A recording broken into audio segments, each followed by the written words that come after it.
Good morning students. प्यारे विद्यार्थियों, RBSE board 2023 में महत्वपूर्ण प्रश्नों की श्रृंखला में आपका सभी का स्वागत है। आज हम अध्ययन करेंगे पृष्ठीय क्षेत्रफल और आयतन, सरफेस एरिया एंड वॉल्यूम। प्यारे विद्यार्थियों, जो इस टॉपिक का टारगेट है वो 6x6 का है। इसमें 2 क्वेश्चन ऑब्जेक्टिव आएंगे और 2 क्वेश्चन अति लघुत्तम प्रश्नों के आएंगे, प्रश्न नंबर 13वां और 14वां। सबसे पहले हम अध्ययन करेंगे इस पार्ट में से हमें क्या स्ट्रेटजी बनानी है। प्यारे विद्यार्थियों, इस पार्ट में से आपका कोई सा भी प्रश्न आ सकता है, तो हम देखेंगे इसमें जो महत्वपूर्ण फॉर्मूलाज हैं वो कौन कौन से होते हैं। यदि हमें फॉर्मूला दिए मालूम होगा तो प्रश्न में से दिए हुआ का मान रखकर मान निकाल लेंगे। तो सबसे पहले देखो, पृष्ठीय क्षेत्रफल और आयतन। पृष्ठीय क्षेत्रफल और आयतन में ठोसों का पृष्ठीय क्षेत्रफल और आयतन होता है, और हमारी जो ठोस आकृतियां होती हैं वो होती हैं घन, घनाभ, बेलन, गोला और शंकु का चिन्हक। तो सबसे पहले हम अध्ययन करेंगे घन के बारे में। घन अंग्रेजी में इसे क्यूब कहते हैं। प्यारे विद्यार्थियों, जो घन होता है उस घन में 6 फलक होती हैं और आमने सामने की फलकें समान होती हैं और प्रत्येक भुजा भी समान होती है। घन की प्रत्येक फलक वर्गाकार होती है। ये बेसिक सी जानकारी आपको मालूम होगी, तो आपको इनके सूत्र याद करने की जरूरत नहीं है। तो घन घन घन की प्रत्येक फलक वर्गाकार होती है। 6 फलक होती हैं और 6 फलक की वर्गाकार होती हैं। फलक समान होती है, प्रत्येक फलक समान होती है। अब आपने देखा कि घन में 6 फलक होती हैं और 6 फलक की वर्गाकार होती हैं। 8 शीर्ष और 12 भुजा या किनारे होते हैं। 8 शीर्ष कौन कौन से होते हैं? जैसे आप कमरे में देखते हो, 4 कोने नीचे और 4 कोने ऊपर, तो 8 शीर्ष हो गए। ऐसे ही 4 भुजाएं नीचे, 4 भुजाएं खड़ी और 4 भुजाएं ऊपर, 4 + 4 + 4 कितनी होगी? 12। तो 8 शीर्ष होते हैं और 12 भुजा या किनारे होते हैं। अब घन का संपूर्ण पृष्ठीय क्षेत्रफल, हमारा यह टॉपिक आता है घन का संपूर्ण पृष्ठीय क्षेत्रफल।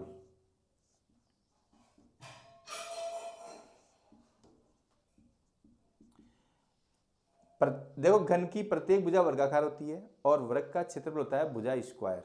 घन में 6 फलक होती है, इसलिए 6 × भुजा स्क्वायर, 6 × भुजा स्क्वायर। दूसरा आता है घन का आयतन। घन का आयतन, देखो जितनी भी सममित आकृतियां होती है, देखो मेरे लैंग्वेज में रिपीट कर रहा हूं, जितनी भी सममित आकृतियां होती हैं, असममित आकृति की बात नहीं कर रहा हूं, जितनी भी सममित आकृतियां होती हैं उनका जो आयतन होता है वो होता है आधार का क्षेत्रफल इंटू ऊंचाई। आधार का क्षेत्रफल इंटू ऊंचाई।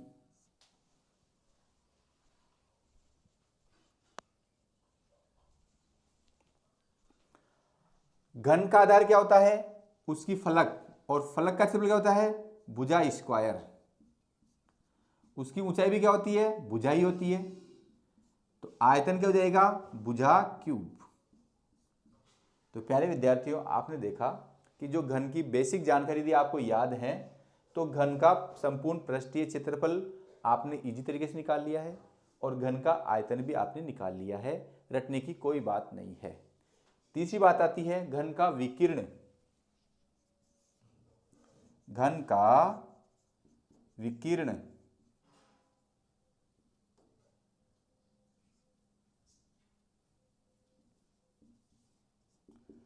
वो होता है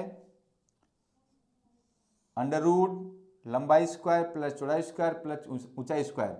अब घन में लंबाई, चौड़ाई, ऊंचाई स्क्वायर भुजा होती है, तो भुजा स्क्वायर प्लस भुजा स्क्वायर प्लस भुजा स्क्वायर, ये कितना जाएगा? 3 भुजा स्क्वायर,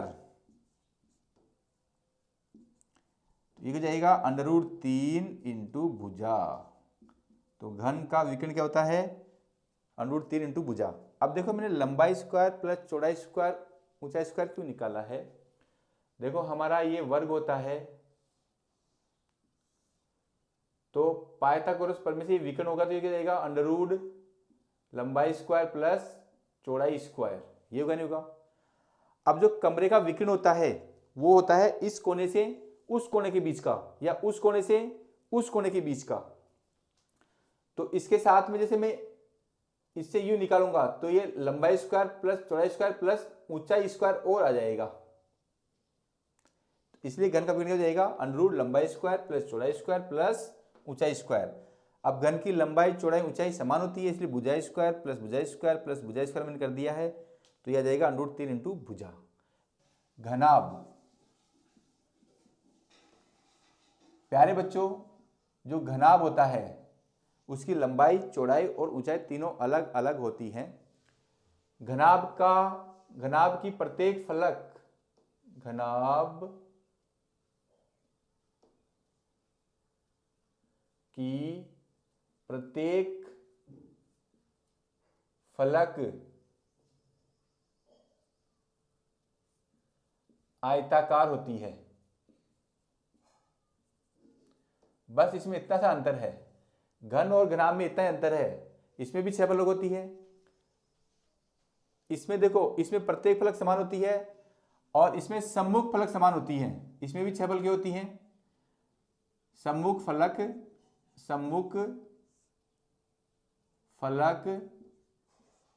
समान होती हैं। इसमें भी 6 फलक होती हैं, इसमें प्रत्येक फलक समान होती है, इसमें सम्मुख फलक समान होती है। इसमें भी घनाभ में भी 8 सीट और 8 भुजा होती हैं। घनाभ में भी 8 शीर्ष और 12 भुजा होती हैं, या 12 किनारे होते हैं। अब हम ये जानते हैं कि जो आयत का क्षेत्रफल होता है वो लंबाई इंटू चौड़ाई होता है।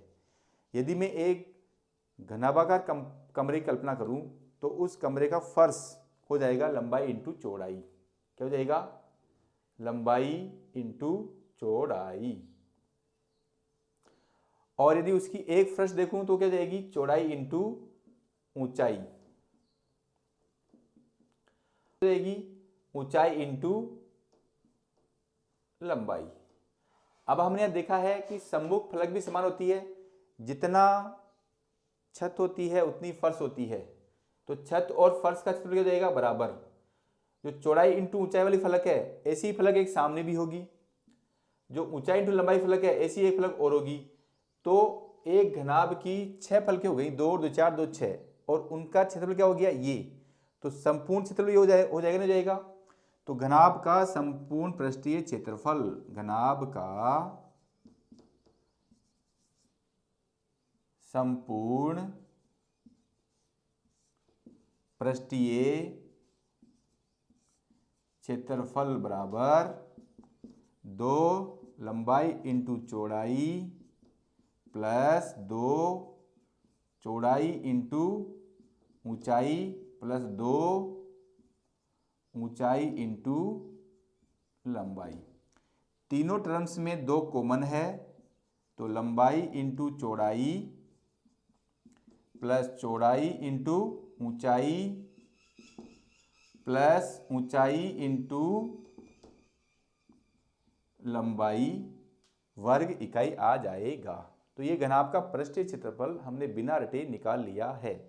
आप इसे एक ट्रिक से भी याद रख सकते हो, वो ट्रिक है लाल्यो चौधरी चौमुसे ऊंट उधार ल्यायो कत्ता 2। इसको आप ट्रिक से भी याद कर सकते हैं। मैं पुनः रिपीट कर रहा हूं, लाल्यो चौधरी चौमुसे ऊंट उधार ल्यायो 2। दूसरा है घनाभ का आयतन, घनाभ का आयतन।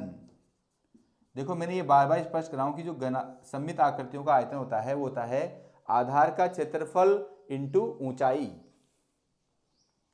आधार का क्षेत्रफल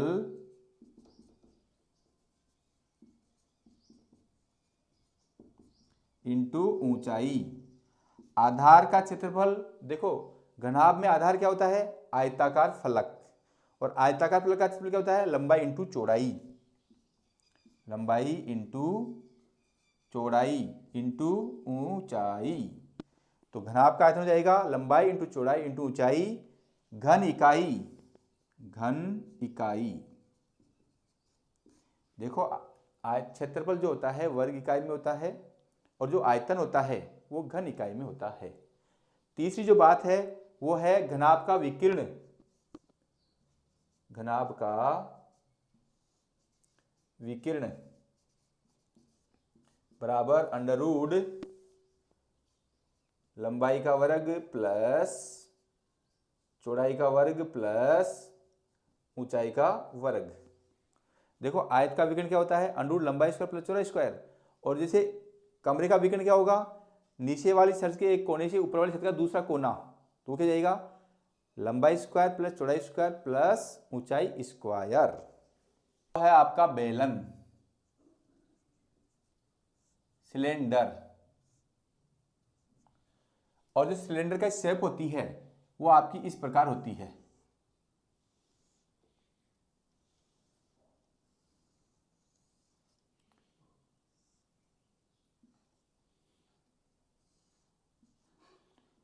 ये मान लेते हैं इसकी ऊंचाई स्मॉल h है।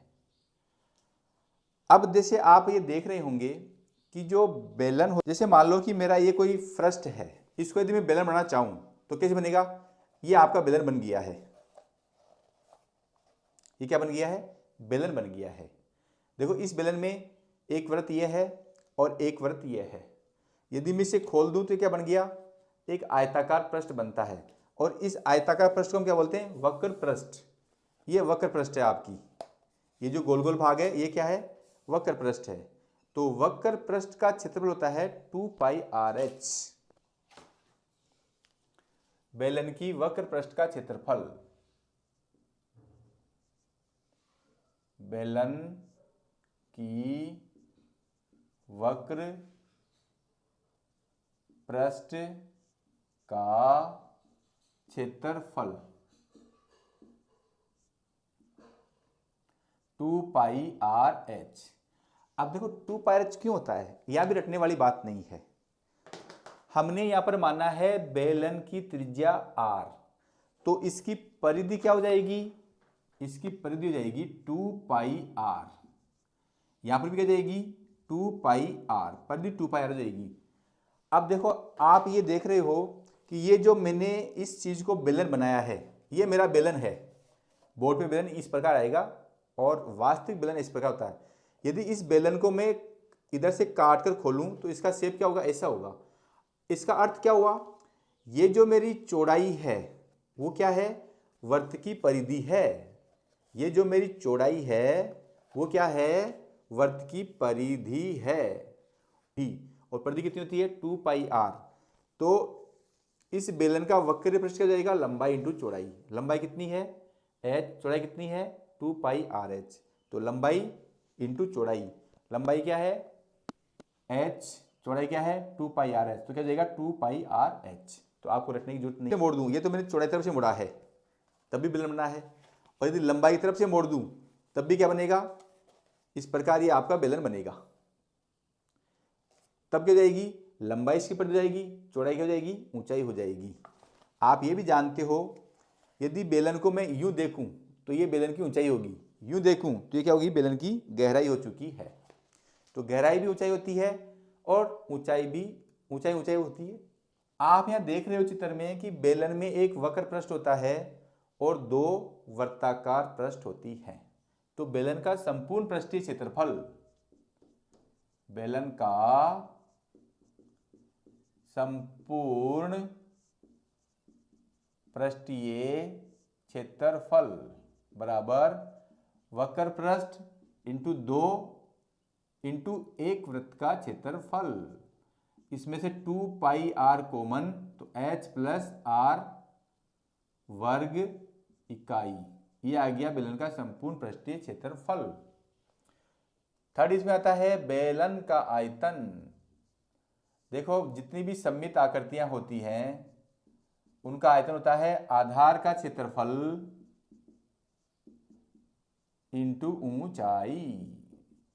बेलन का आधार क्या है? वृत्त का क्षेत्रफल पाई आर स्क्वायर, ऊंचाई क्या है? एच, तो क्या हो जाएगा? पाई आर स्क्वायर एच। चौथी जो हमारी आकृति है वो है शंकु, इसे अंग्रेजी में कहते हैं कॉन, इसे कहते हैं सिलेंडर। जो शंकु की शेप होती है वो इस टाइप की होती है।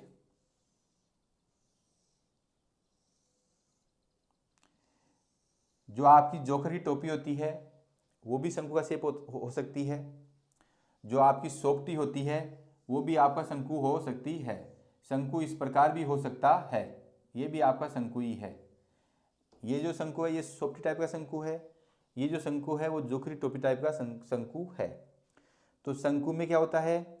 एक वृत्त होता है और एक वक्र पृष्ठ होता है। तो शंकु में जो वक्र पृष्ठ होता है उसकी स्थिति कुछ इस प्रकार होती है। ये तो होती है शंकु की ऊंचाई, और ये होती है शंकु की ढालू लंबाई। इसे क्या बोलते हैं? ढालू लंबाई या तिर्यक ऊंचाई। ये थोड़ा सा आपको ध्यान रखना है। अब आप देख रहे हो कि जो इसकी त्रिज्या मान लो मैं आर मान लूं तो ये क्या हो जाएगा? एक समकोण त्रिभुज जाएगा। तो समकोण त्रिभुज में पाइथागोरस प्रमेय क्या हो जाएगा? कर्ण का वर्ग बराबर लंब का वर्ग प्लस आधार का वर्ग। तो एल बराबर क्या हो जाएगा? Under root R square plus H square. तो ये क्या हो जाएगी? शंकु की तिर्यक ऊंचाई क्या आ गई? शंकु की तिर्यक ऊंचाई L, और शंकु की ऊंचाई क्या होती है? H, त्रिज्या R होती है। तो सेकंड हो जाएगा शंकु का वक्र पृष्ठ का क्षेत्रफल। शंकु के वक्र पृष्ठ का क्षेत्रफल पाई आर एल। शंकु का संपूर्ण पृष्ठीय क्षेत्रफल, शंकु का संपूर्ण पृष्ठीय क्षेत्रफल। देखो शंकु का जो संपूर्ण पृष्ठीय क्षेत्रफल है वो है शंकु का वक्र पृष्ठ का क्षेत्रफल प्लस एक वृत्त का क्षेत्रफल। तो पाई आर एल प्लस आर। शंकु का आयतन,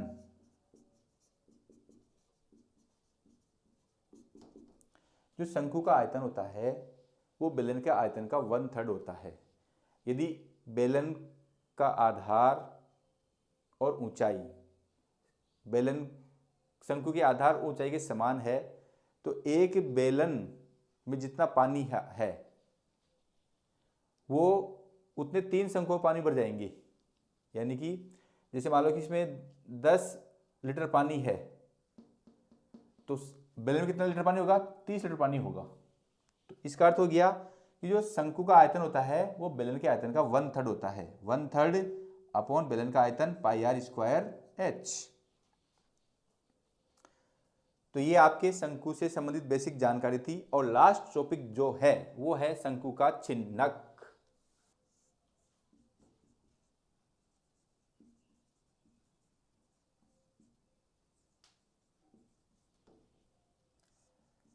डियर स्टूडेंट्स, जो आपका शंकु होता है इस टाइप का होता है। ये अपन ने अभी देखा है कि उसमें एक वक्र पृष्ठ होता है और एक वृत्त होता है। यदि इस छिन्नक को मैं किसी धारदार चीज से यहां से काट दूं तो इसकी शेप क्या हो जाएगी? इसकी शेप कुछ इस प्रकार हो जाएगी।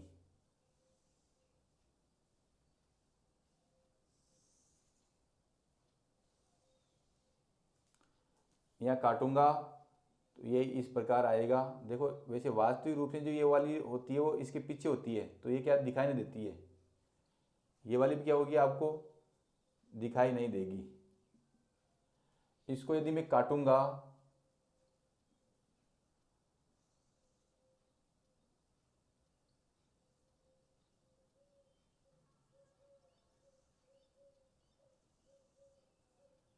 तो इस प्रकार से बन जाएगी ये। अब ये जो नीचे वाला पार्ट है वो है आपका, इसको हम कहते हैं शंकु का छिन्नक। इसकी जो त्रिज्या होती है वो मान लेते हैं R1 है, इसकी जो त्रिज्या है वो मान लेते हैं R2 है। अभी मैं यदि यहां से यहां लंब डाल दूं,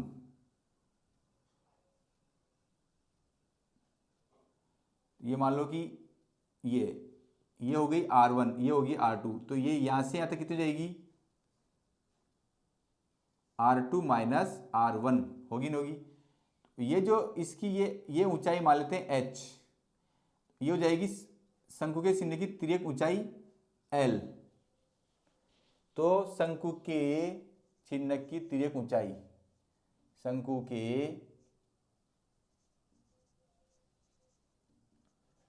चिन्ह की तिर्यक ऊंचाई बराबर L बराबर अंडर रूट, देखो ये लंब अपने डाला है तो ये हो जाएगा आधार का वर्ग प्लस लंब का वर्ग, लंब का वर्ग प्लस आधार का वर्ग। चलिए हम अध्ययन करेंगे प्रश्न नंबर 1, 12 पाई घन सेमी आयतन वाले गोले की त्रिज्या। तो हम सबसे पहले लिखेंगे गोले का आयतन, गोले का आयतन बराबर 12 पाई घन सेमी। देखो मैंने कुछ भी नहीं किया है, केवल और केवल प्रश्न में दी हुई बात को मैंने यहाँ पे लिखा है क्वेश्चन नंबर 1 के लिए। अब गोले का आयतन क्या होता है, 4/3 पाई R क्यूब। यदि गोले की त्रिज्या R है तो गोले का आयतन 4/3 पाई R क्यूब 12 पाई सेमी क्यूब। पाई से पाई कैंसिल हो गया, 4 एकम 4 और 4 3 12। ये इसी गुणा हो जाएगा, R क्यूब बराबर हो जाएगा 3 की पावर 2 सेमी क्यूब। अब मैं दोनों पक्षों का घनमूल ले लूं तो R क्यूब का घनमूल R हो जाएगा, सेमी क्यूब का घनमूल सेमी हो जाएगा और 3 का घनमूल क्या हो जाएगा 2/3। ये मेरा आंसर आने वाला है। अब ये मेरा आंसर है, कौन से ऑप्शन में है, ये ऑप्शन नंबर 6 में है, तो 6 करेक्ट आंसर हो जाएगा। देखा है दो गोलों के आयतनों का अनुपात, और अभी हमने देखा था कि पहले गोले का आयतन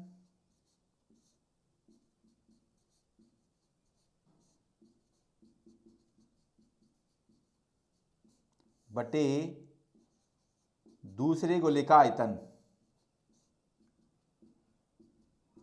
माना कि पहले गोले की त्रिज्या R1 क्यूब है और दूसरे गोले की त्रिज्या R2 क्यूब है। ये हमें दे रखा है 64/27।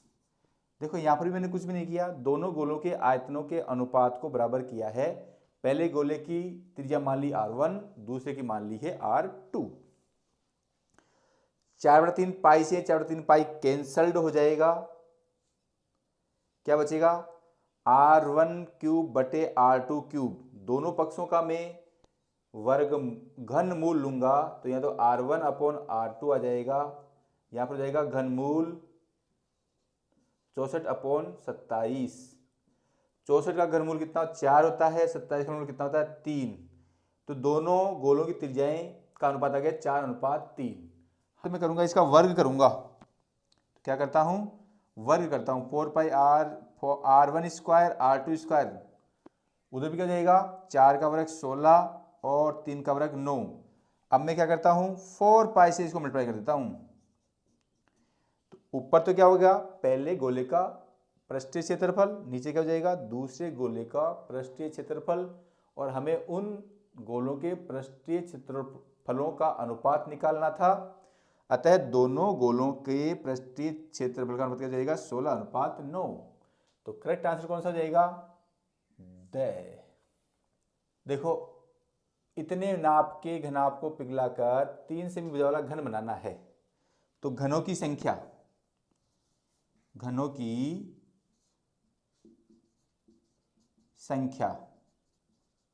बराबर घनाभ का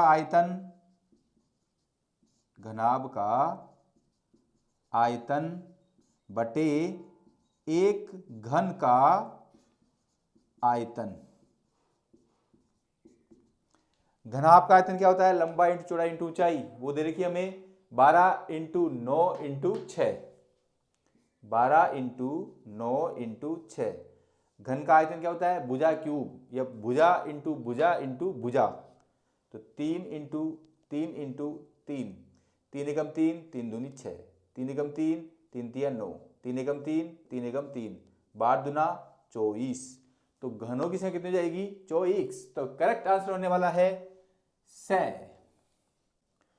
फोर्थ क्वेश्चन है, किसी घन के एक किनारा और विकर्ण की लंबाई होती है।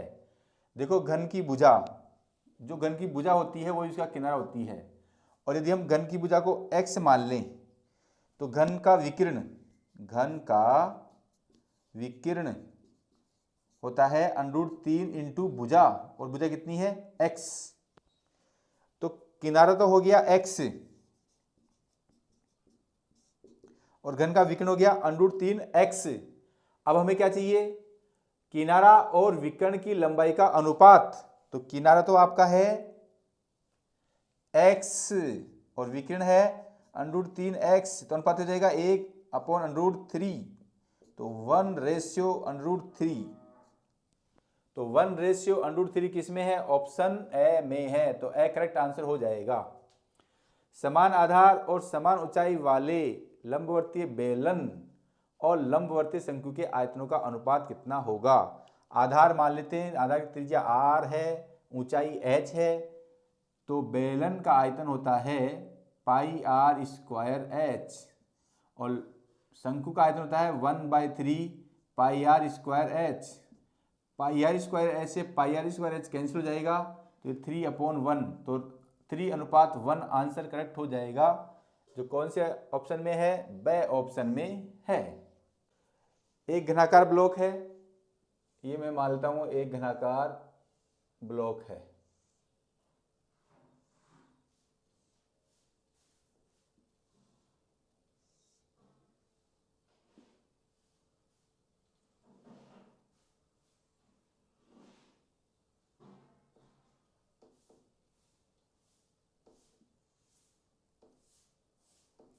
इसकी भुजा 7 सेमी है, ये आपकी 7 सेमी है। इसके ऊपर अर्धगोले का अधिकतम व्यास, ब्लॉक के ऊपर एक अर्धगोला रखा हुआ है। यदि मैं इसके ऊपर अर्धगोला रखूं इस प्रकार से करके,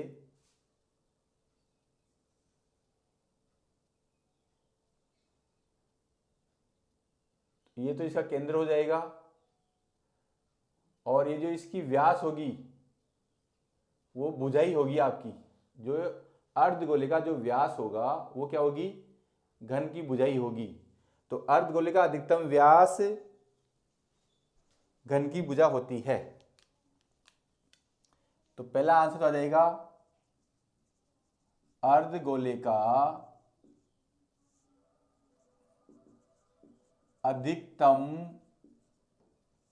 व्यास बराबर घन की भुजा बराबर 7 सेमी। अब व्यास क्या होता है? 2r, त्रिज्या का दुगना, तो r बराबर क्या हो जाएगा? 7/2 सेंटीमीटर। क्वेश्चन नंबर 2 है, पानी पीने वाले एक गिलास 14 सेमी ऊंचाई वाले एक शंकु के चिन्हक के आकार का है। दोनों वृत्ताकार सिरों का व्यास, देखो 2r बराबर 4 सेमी और 2r बराबर 2 सेमी, तो डेट्स इंप्लाइज आर बराबर 2 सेमी और डेट्स इंप्लाइज आर बराबर 1 सेमी। ये तो उसके नीचे और ऊपर वाले यानी बड़े वर्ताकार वर्त की त्रिज्या और छोटे वर्ताकार वर्त की त्रिज्या आ गई है। ऊंचाई कितने रखी है, दोनों की ऊंचाई दे रखी है 14 सेंटीमीटर। अब हमें निकालनी है इस प्रकार गिलास की धारिता, दो शंकु के छिन्नक का आयतन होता है, या जो शंकु के छिन्नक का आयतन होगा वही गिलास की धारिता होगी। क्योंकि पहले बच्चों आप जानते हो जो बाल्टी का शेप है वो भी शंकु का छिन्नक होता है, जो गिलास का शेप है वो भी शंकु का छिन्नक होता है।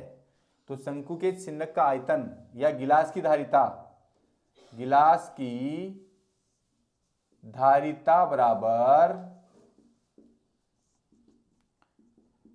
शंकु के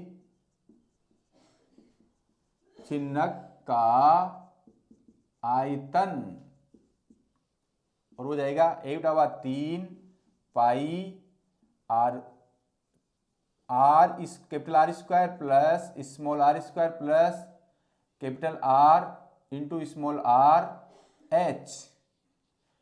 ये आप मान रख के इसको हल कर सकते हैं। कैपिटल आर का मान 2 सेंटीमीटर, स्मॉल आर का मान 1 सेंटीमीटर, एच का मान 14 सेंटीमीटर। और जो आयतन होता है उसकी इकाई होती है घन इकाई। आयतन को हम घन इकाई में नापते हैं यार। इकाई ये क्या है, सेमी, तो क्या हो जाएगा घन सेमी, घन सेमी या सेंटीमीटर क्यूब। देखो हमारे पास 2 घन हैं, ये मान लेते हैं कि पहला घन आपका ये है,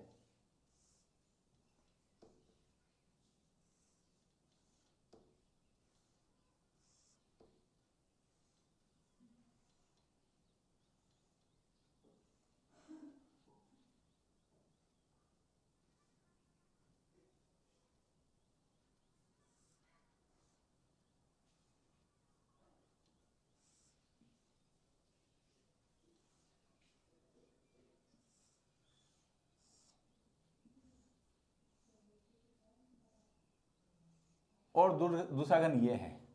इन दोनों का आयतन कितना है 27 घन सेमी, 27 घन सेमी। अब इन दोनों को हम मिलाते हैं, इन दोनों को मिलाएंगे तो मिलाने के बाद में इनकी लंबाई बदल जाएगी, चौड़ाई और ऊंचाई एक ही रहेगी। तो सबसे पहले हम तो निकालते हैं घन का किनारा। तो हमें क्या दे रखा है, घन का आयतन बराबर दे रखा है 27 घन सेमी, और घन का आयतन होता है भुजा क्यूब बराबर 27 घन सेमी।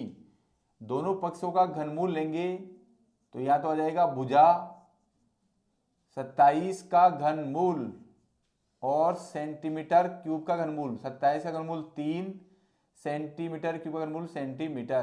तो घन की भुजा आ जाएगी 3 सेमी। अब इस स्थिति में देखो इसकी ये भुजा आ गई आपकी 3 सेंटीमीटर और ये आ गई भी 3 सेंटीमीटर। अब इन दोनों को हम जोड़ते हैं तो घन की लंबाई कितनी जाएगी 3 + 3 6।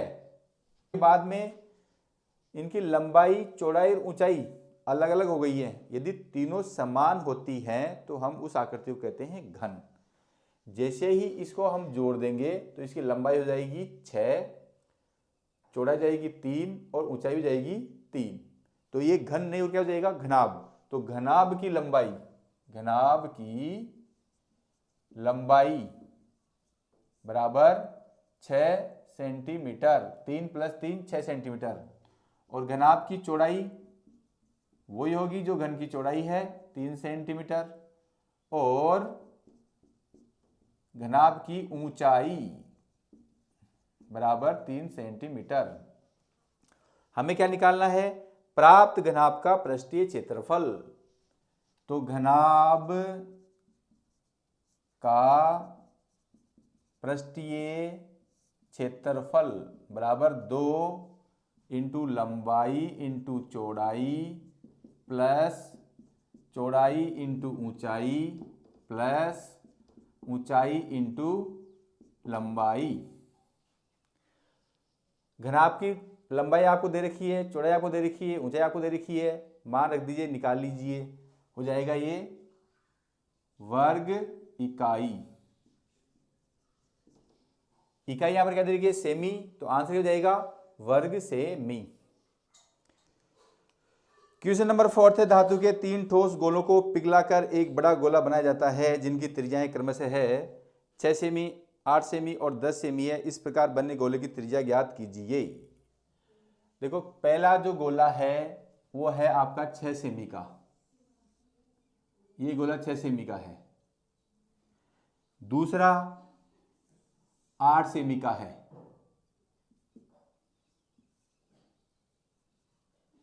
और तीसरा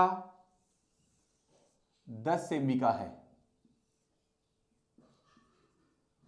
अब इन तीनों गोलों को पिघलाकर एक बड़ा गोला बनाया गया है। इन तीनों गोलों को पिघलाकर एक बड़ा गोला बनाया गया है जिसकी मैं त्रिज्या मान लेता हूं कैपिटल आर है।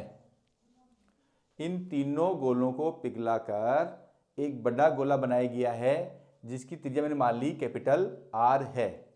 तो मैं ये कहना चाहता हूं कि इन तीनों गोलों के आयतनों का जो योग होगा वो ही प्राप्त होने वाले नए गोले का आयतन होगा। तो नए गोले का आयतन बराबर नए गोले का आयतन बराबर पहले गोले का आयतन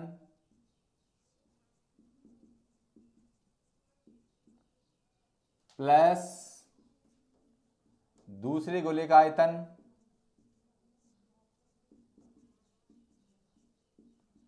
प्लस तीसरे गोले का आयतन। तो नए गोले की त्रिज्या तो मैंने मानी है r, इसकी त्रिज्या 6, 8 और 10 हमें दे रखी है।